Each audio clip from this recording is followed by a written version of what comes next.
Hello everyone, welcome to my YouTube channel. My name is Shweta and currently I'm a second year BSc Nursing student at Government Medical College Jalaun उरे। आज की video में हम लोग करने वाले हैं बायोलॉजी के इम्पॉर्टेंट MCQs। और इससे पहले मैं काफ़ी वीडियोस करवा चुकी हूँ। अगर आप लोगों ने प्रीवियस वीडियोस नहीं देखी हैं तो आप लोग प्लेलिस्ट में जाके चेक कर सकते हैं। एंड इस वीडियो की जो PDF होगी वो आपको टेलीग्राम चैनल पे मिल जाएगी और टेलीग्राम चैनल की लिंक डिस्क्रिप्शन में भी मिल जाएगी, वीडियो के और चैनल के भी। अभी हम स्टार्ट कर रहे हैं हमारा वीडियो। यहाँ पे हमारा फर्स्ट क्वेश्चन है, निम्नलिखित में से एक मूल राशि नहीं है। यहाँ पे आपसे मूल राशि पूछी जा रही है कि कौन सी नहीं है। तो ऑप्शन ए है लंबाई, ऑप्शन बी है द्रव्यमान, ऑप्शन सी है समय एंड ऑप्शन डी है भार। तो यहाँ पे आपसे मूल राशि कौन सी नहीं है ये पूछा जा रहा है।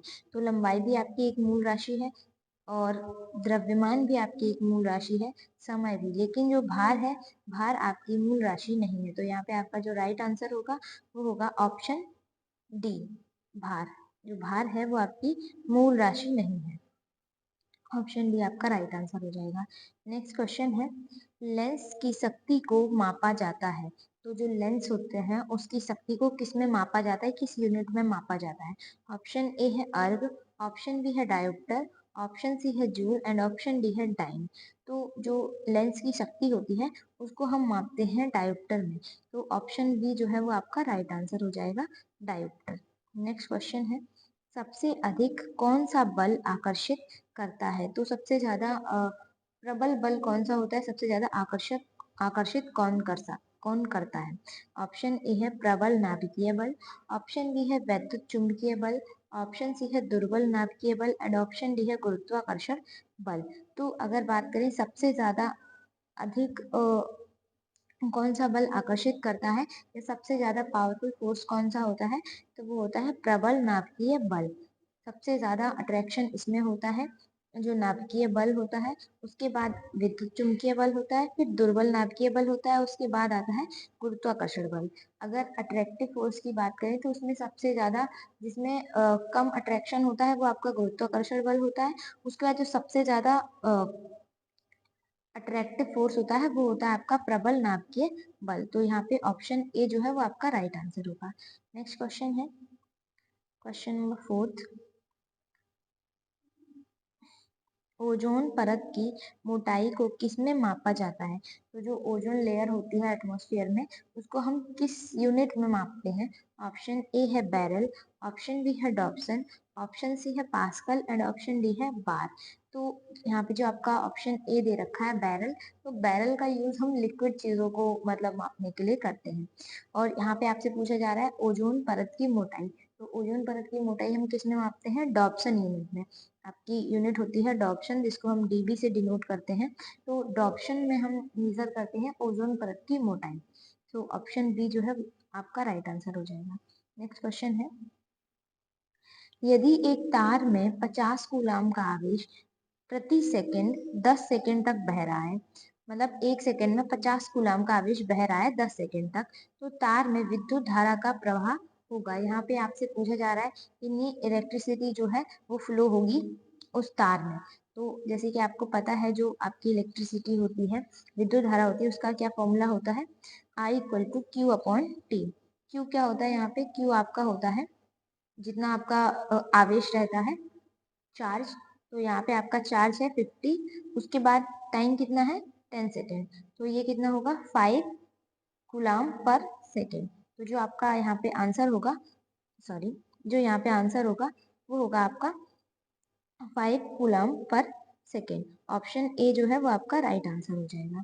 नेक्स्ट क्वेश्चन है, पराश्रव्य तरंगों के परावर्तन का उदाहरण है।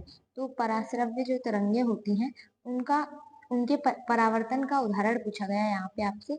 ऑप्शन ए है रेडियो टेलीस्कोप, ऑप्शन बी है सोनार, ऑप्शन सी है साइक्लोट्रॉन और ऑप्शन डी है लेजर।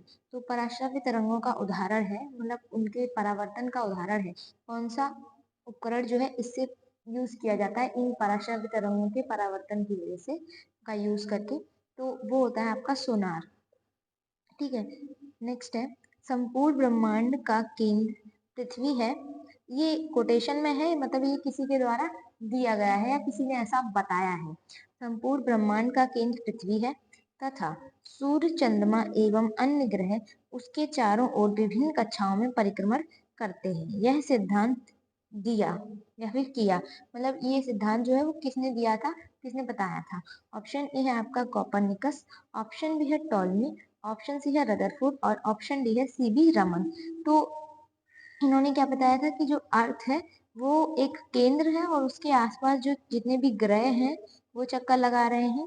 सूरज चक्कर लगा रहा है और चंद्रमा जो है वो उसकी परिक्रमा कर रहा है। यहाँ पे इन्होंने बताया था कि जो अर्थ है वो सेंटर है। तो ये किसने बताया था? ये बताया था जो साइंटिस्ट थे टॉलमी, उन्होंने बताया था। उन्होंने कहा था जो भी पूरा यूनिवर्स है, ब्रह्मांड है, उसका जो केंद्र है वो पृथ्वी है और सूर्य, चंद्रमा और जितने भी ग्रह हैं वो उसके आसपास मतलब विभिन्न कक्षाओं में परिक्रमण करते हैं। तो ये आपका टॉलमी ने बताया था। नेक्स्ट क्वेश्चन है, अनिश्चितता का सिद्धांत किस वैज्ञानिक ने दिया था? ऑप्शन ए है जो आपका प्रिंसिपल ऑफ अनसर्टेनिटी, ये किसने दिया था? ऑप्शन ए है हाइजेनबर्ग, ऑप्शन बी है हाइगेंस, ऑप्शन सी है नील्स बोर, ऑप्शन डी है मार्कोनी। तो अनिश्चितता का सिद्धांत किसने दिया था? ये दिया था साइंटिस्ट हाइजेनबर्ग ने। इन्होंने बताया था प्रिंसिपल ऑफ अनसर्टेनिटी।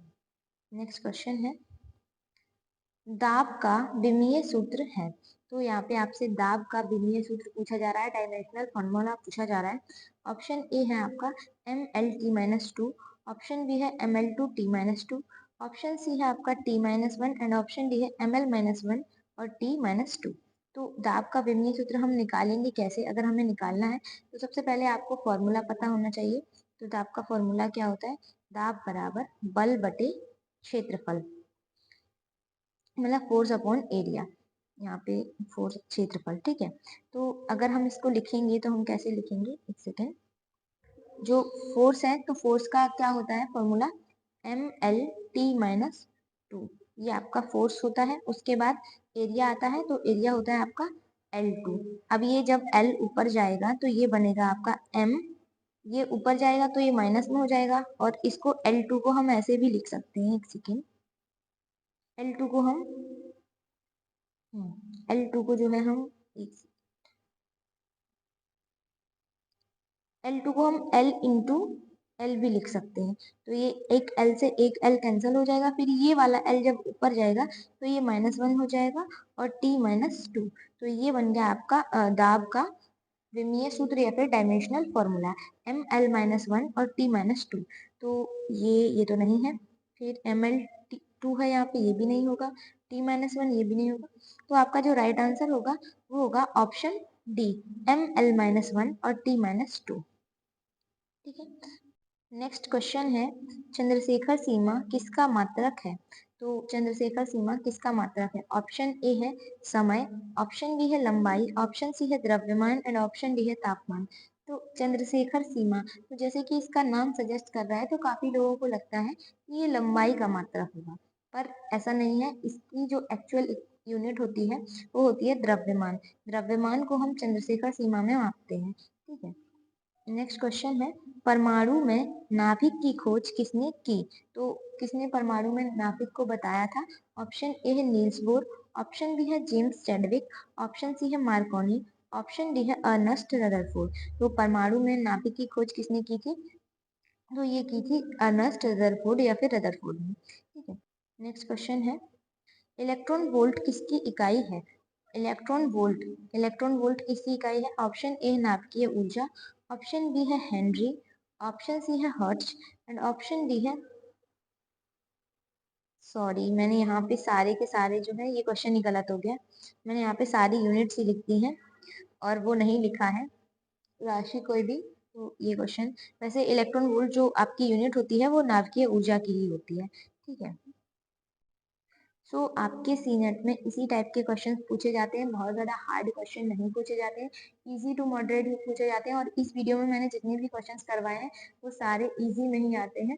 तो नेक्स्ट वीडियो में मैं आपको थोड़ा सा और जो जितना भी हार्ड लेवल तक आ सकता है उस टाइप के क्वेश्चंस करवा दूंगी। बाकी इससे ज़्यादा टफ क्वेश्चंस आपके एग्जाम में नहीं पूछे जाते हैं। तो ऐसे ही क्वेश्चन पूछे जाएंगे तो आप लोग बहुत ज्यादा डीप में पढ़ के अपना टाइम वेस्ट मत करना। मैं जितना बता रही हूँ बस आप अगर उतना ही करते हो तब भी आप एग्जाम में अच्छा स्कोर कर सकते हो।